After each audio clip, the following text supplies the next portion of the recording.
Biólogos no Ar, a ciência no RCA. Um programa da Delegação da Ordem dos Biólogos dos Açores. Coordenação de Carlos Leal e Isabela Amorim. Mais ciência, mais perto.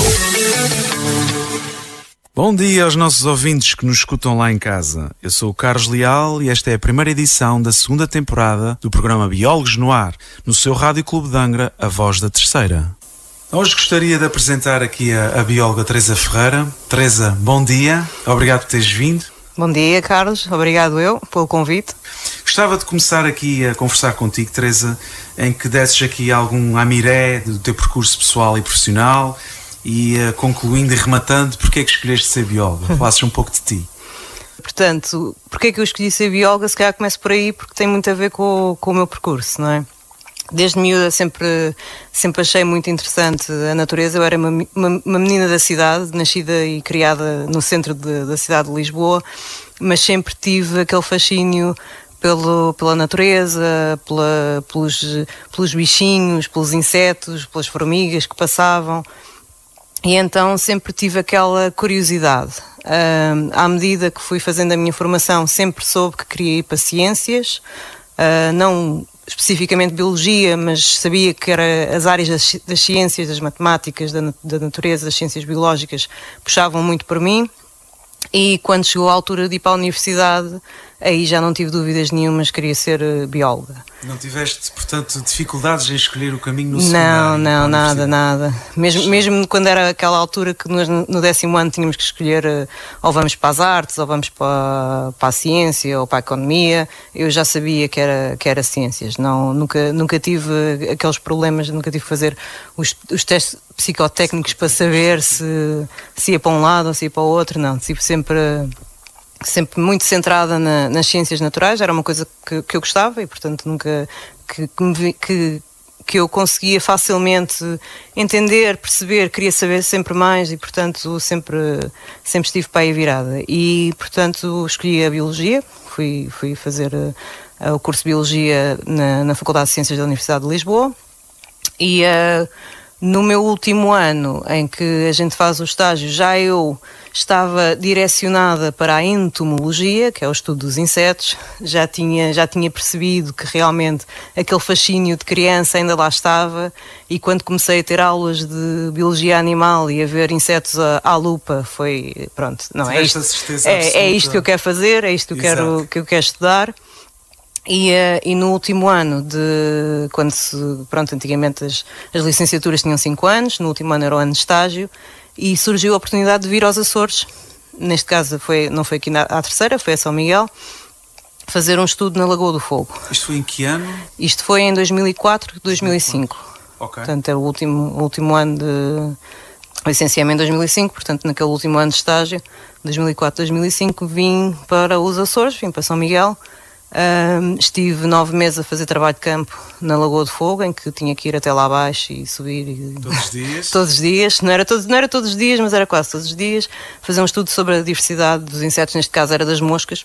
Foi o grupo que eu escolhi para estudar e, portanto, começou aí também um bocadinho a ligação aos Açores, porque eu também não conhecia a terceira através de amigos que eram de cá, mas realmente comecei a viver nos Açores e gostei e pronto.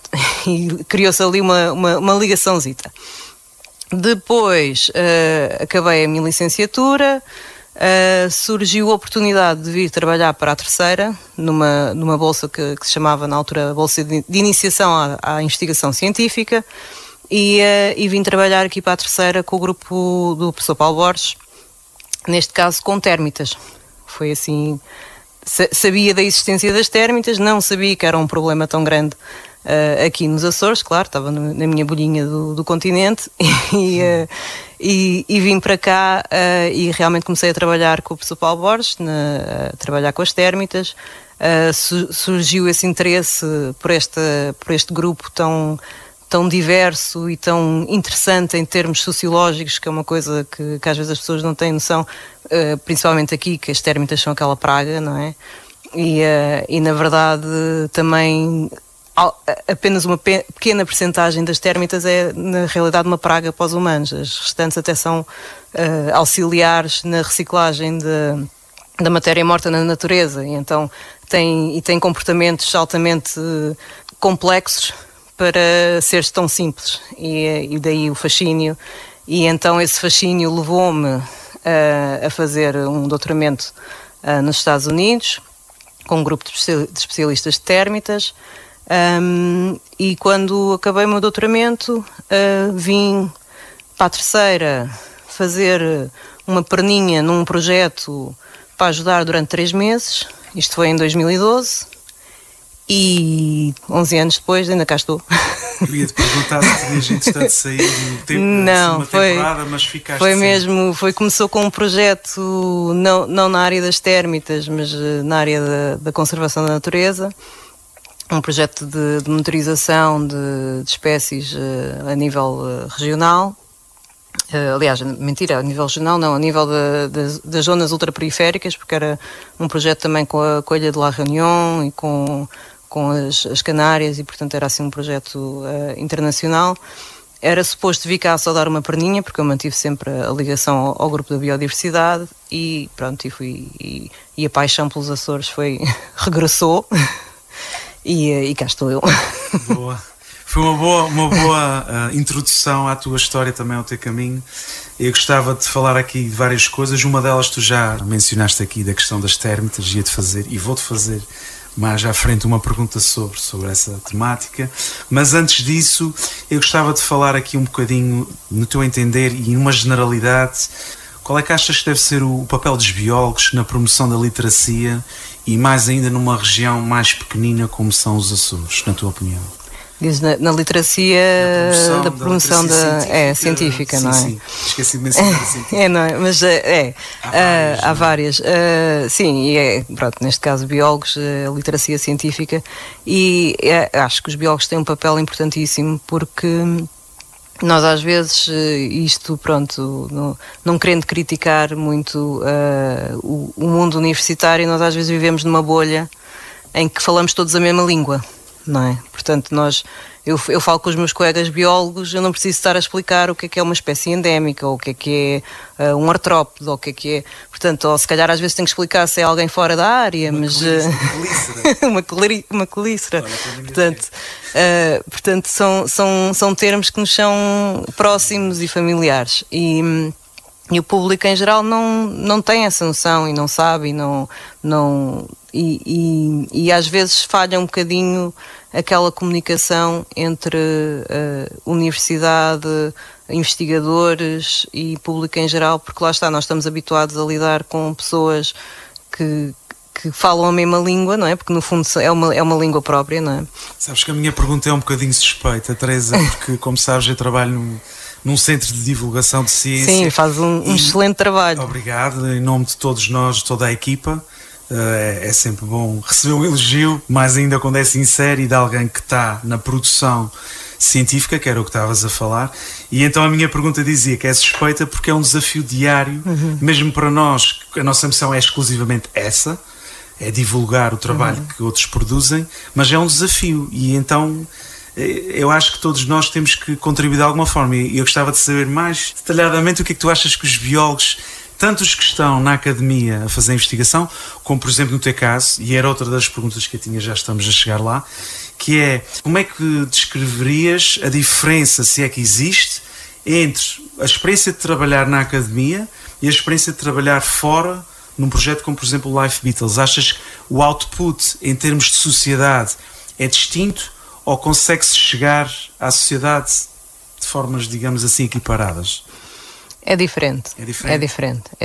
Mas também... Por causa da linguagem, talvez? Por causa da linguagem, porque nós mesmo, por exemplo, em termos do projeto, em termos da secretaria, há mesmo um departamento de comunicação cujo trabalho é mesmo esse, é chegar ao público, seja ao público escolar, seja ao público em geral, e portanto tem toda uma carga de trabalho por trás que já é direcionada nesse sentido. Não quer dizer que não seja necessário, é sempre necessário, e nós estamos sempre a tentar promover eventos e comunicações, e, por exemplo, o próprio projeto Life Beatles agora tem um jogo didático que está a ser dinamizado nas escolas, exatamente também para puxar aquele público escolar, juvenil, que também às vezes é mais fácil comunicar com eles do que pessoas com mais idade que já têm as suas ideias um bocadinho cimentadas, não é?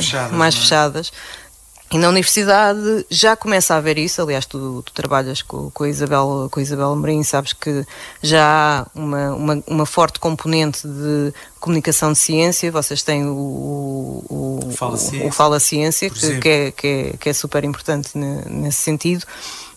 E portanto já começa, eu acho que a academia já começa a perceber que é importante sair dos seus portões. Exatamente.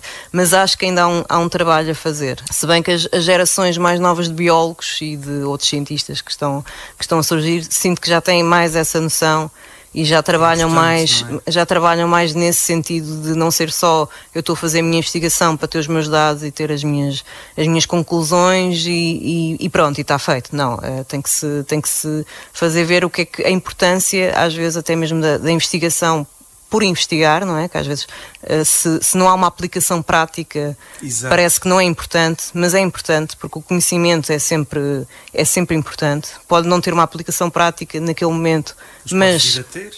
Exatamente, poderá vir a ter, e portanto, isso às vezes essa percepção não é tão óbvia, e não é óbvia principalmente para quem não está, lá está, naquele mundinho daquela linguagem, em que para nós uma questão como conservação da biodiversidade é óbvio. Exato. E para muita gente nem o conceito de biodiversidade ou ecossistema ou espécies endémicas. Estão a pensar noutras coisas quando ouvem estes nomes, estão a pensar em algo. São e coisas, nós estamos a tentar transmitir algo diferente, não é? Exatamente. Biólogos, conversas sobre formas de vida. Falavas na importância também de qual é o impacto que a produção e a investigação poderá ter, se calhar não sempre no agora, mas mais tarde, e algo que acho que é evidente do projeto que tu estás, mas também sabemos que já estiveste envolvida também com o trabalho relacionado com as térmitas, que é a questão de como é que estas pragas afetam a vida das pessoas, e as térmitas é realmente um problema preocupante não só para os biólogos e para os cientistas e para a academia, nem para as secretarias que tutelam estes problemas, mas para a sociedade em geral. Não sei se gostarias de falar um pouco da tua experiência ligada às térmitas, se queres dar algum amiré do que é que tem sido feito, de resultados, de preocupações, de tu que estás por dentro da área. Estou por dentro, mas já estou um bocadinho fora há uns aninhos, mas continuo sempre de certa forma ligada, nem que seja pelo interesse do assunto. Basicamente, pronto, neste momento nós sabemos que as térmitas são um problema grande e grave aqui a nível Açores, mais concretamente em Angra do Heroísmo, em Ponta Delgada, na Horta. Esta espécie, que é a espécie mais comum que há cá, que é a Cryptothermis brevis, que é uma espécie de térmita da madeira seca, é realmente um grande problema. Mal ou bem, a questão principalmente aqui em Angra e em Ponta Delgada, a questão do boom do turismo e do boom dos alojamentos locais acabou por ter um efeito algo positivo. Parece mentira, mas é verdade, porque houve muito restauro de habitações que estavam abandonadas ou que estavam muito degradadas e substituição de madeiras, e portanto dessa forma houve algum travar, contenção do problema. Mas a nível regional, a maior preocupação que há, mas isso não é só em relação às térmitas, é em relação a outro tipo de pragas também, mesmo em relação a plantas invasoras, é a questão de haver livre circuito entre ilhas sem controle. Ou seja, falta de controle fitossanitário, exato, por exemplo. Exato. Isso é uma coisa que... Tem que haver legislação específica, imagino. Exato. E não é só uma questão de legislação, porque às vezes não é que a legislação falhe, depois não há ferramentas para aplicar. E isso é um problema comum a Portugal inteiro, não é só nos Açores e não é só nesta questão. Mas realmente há que criar a legislação e há que criar ferramentas para o fazer. Mas afinal, para que é que serve um biólogo? E uma das maiores preocupações, e continua a preocupar não só os biólogos, não só a universidade, mas como também as próprias secretarias, é realmente o espalhar desta praga. Porque neste momento nós realmente sabemos onde é que ela está, onde é que foi identificada, mas lá porque ainda não se identificou noutras ilhas, não quer dizer que não esteja, que não tenha chegado, pode ter calhado ainda não se ter identificado lá. E portanto é sempre essa problemática de eu se pego numa mobília que está infestada e vou daqui para as flores e de repente cria uma infestação, uma nova comunidade de térmitas nas flores, é um problema, não é? E não há nenhum tipo de controlo que me impeça de o fazer, percebes? Sabias que era um biólogo que fazia este trabalhinho? Eu penso que isto é um ponto, desculpa interromper-te, só para fazer um parênteses, penso que é um ponto muito importante para quem nos ouve lá em casa, tomar realmente esta consciência de que é um gesto tão simples como pegar numa planta para levar um amigo ou um familiar de outra ilha, que é um gesto a partir de inocente, mas a partir do momento que ouvimos esta entrevista maravilhosa, já não podemos dizer que é desprovido de uma razão que nos deveria levar a não o fazer. Porque sabendo de antemão que existem esses problemas das pragas, não é só as térmitas, mas devíamos pensar 2 ou 3 ou 4 vezes antes de levar esse material biológico de um local para outro. E é problemático. E mesmo a nível, por exemplo, existem alguns organismos que, por exemplo, são problemáticos a nível continente e que já estão no continente, na Madeira, mas que, por exemplo, ainda não estão nos Açores. E neste caso estou a pensar mesmo especificamente no nemato da Madeira, que é um organismo que causa grandes prejuízos a nível da produção de madeira, da madeira de produção, e já está em Portugal continental, já está na Madeira, estão a tomar medidas mesmo ao nível de legislação, e aí sim já têm as ferramentas para aplicar, mesmo a nível de fiscalização, em que toda a madeira que venha fora de Portugal é fiscalizada em termos fitossanitários para ter a certeza que não estão infectadas com este nemato. Portanto, é possível realmente travar este tipo de coisas. Nós aqui nos Açores ainda estamos livres dele, que se saiba. Sim. Mas, portanto, é tal coisa. Em termos de ilha, se formos a pensar em termos de arquipélago, nós somos muito suscetíveis a estas invasões e estas pragas, porque também somos pequenos em termos de território, ou seja, não há tampão, ou seja, se entrar numa ilha rapidamente se espalha. Não há possibilidade de, que se conseguimos travar aqui a 20 km, ainda hoje estava a ver uma questão sobre isso, que era a zona tampão de 20 km, se calhar numa ilha já é quase a ilha toda. Ou mais do que a ilha. Ou mais do que a ilha. E portanto... se for a curva, exatamente. E portanto é este tipo de possíveis invasões e possíveis infestações e possíveis pragas são muito mais impactantes a nível de uma ilha do que serão a um nível continental. Daí talvez a necessidade também de agir mais preventivamente e proativamente do que depois de estar instalado. Agora recordo-me aqui de várias outras situações de outras pragas, como os escaravelhos japonês, também do trabalho que tem sido feito. Claro, tem-se feito o que é possível, mas não sei se achas que em relação às térmitas, para a experiência que tiveste durante o período que trabalhaste diretamente e pelo conhecimento que vais mantendo certamente atenta à evolução da situação, dirias que então, graças a este boom do turismo, do alojamento, destes restauros todos, que a situação está mais ou menos estável? Seria um sumário que farias desses últimos 10 anos, 15 anos, estaria mais ou menos estável? Diria que ajudou a travar, não é? A travar lá está, também não se sabe expansão, exatamente onde é que ela poderá estar, ainda não temos. Mas pelo menos nos centros históricos urbanos tem-se visto, mesmo ainda dos últimos dados que foram recolhidos em 2020, 2020? Não, 2020 foi o ano do Covid, 2019.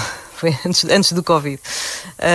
Quando ainda se ia às casas colocar as armadilhas, já se via realmente que havia zonas que antigamente estavam num estado de infestação muito elevado a passarem para um estado leve, ou seja, realmente uma evolução positiva.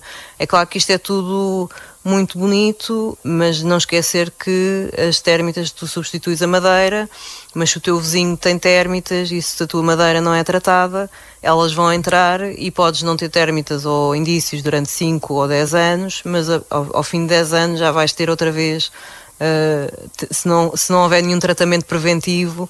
É sempre essa problemática também das colónias demorarem um bocado de tempo, pelo menos. Há ali um período crítico, não é? É ali em agosto, verão, não? No verão é quando temos os enxameamentos, não é? Okay. Até lá podes ter aquelas pelotas fecais, que basicamente é o cocó delas, chamar as coisas pelos nomes, traduzindo, lá está, em linguagem não científica, que podem ser encontradas e, portanto, pode haver aqueles pequenos indícios, mas normalmente depois na época do verão, quando elas começam a voar, é que se realmente nota. Mais crítico, que as pessoas mas têm mais atenção. Até uma colónia que se estabelece na Madeira, até ter térmitas aladas que voam no verão, ainda é um período de cerca de 5 anos. 5 anos. Portanto, tu podes ter 5 ter anos para prestar atenção, caso te ou seja, tu podes ter uma colónia durante 5 anos e não saberes, porque se calhar indícios. Só tens algumas pelotas que depois também pensas que é pó e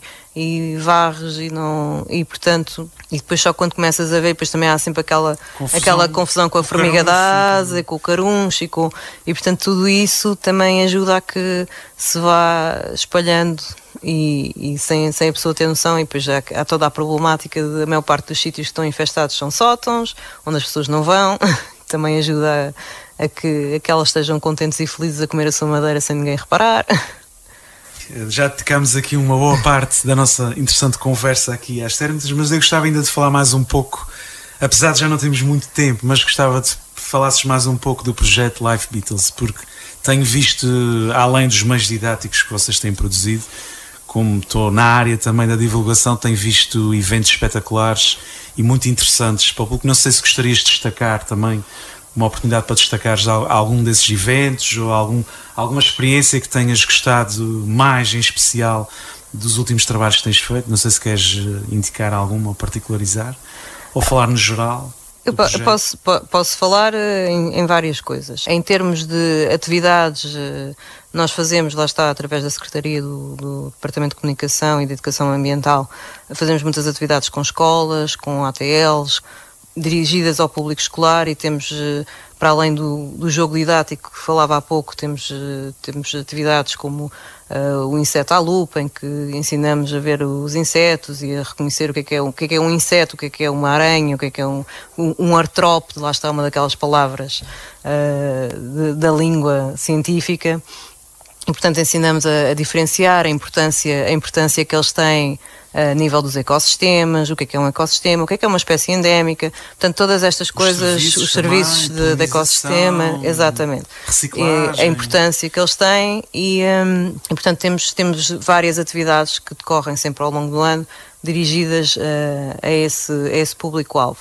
Em termos de público geral, fazemos também muitas vezes percursos interpretativos, fazemos também alguns seminários. Vamos ter em setembro iremos ter um seminário do projeto em que vamos ter mesmo convidados estrangeiros que trabalham na conservação da natureza, na conservação dos insetos, a falar um pouco sobre a sua experiência.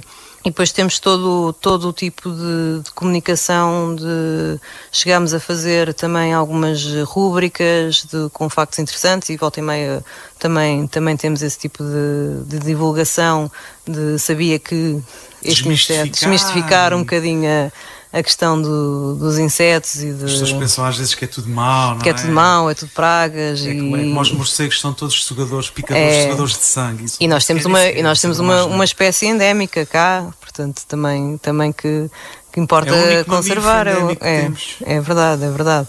E portanto isto... E que não se alimenta de sangue. Não. Frutos, bagas.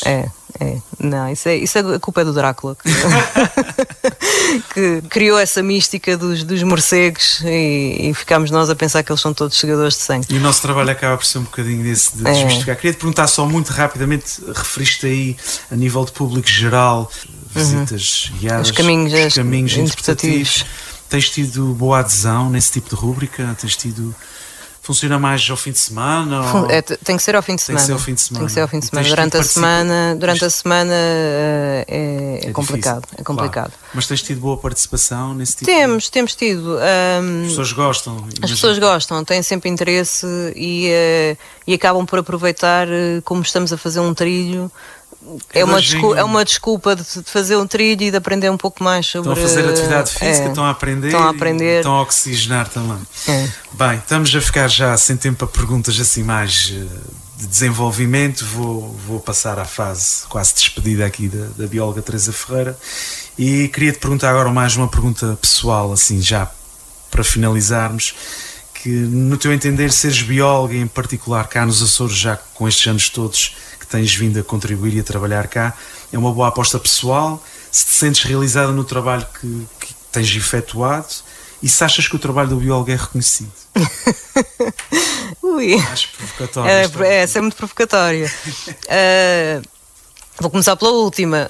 Ok, se é reconhecido. Se é reconhecido. Não, nem sempre.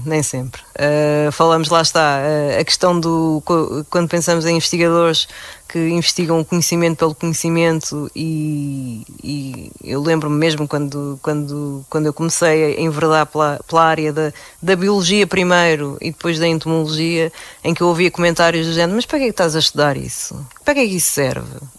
Eram os comentários mais comuns ou da minha mãe: que futuro é que tu vais ter? Não é? Aquelas coisas de mãe.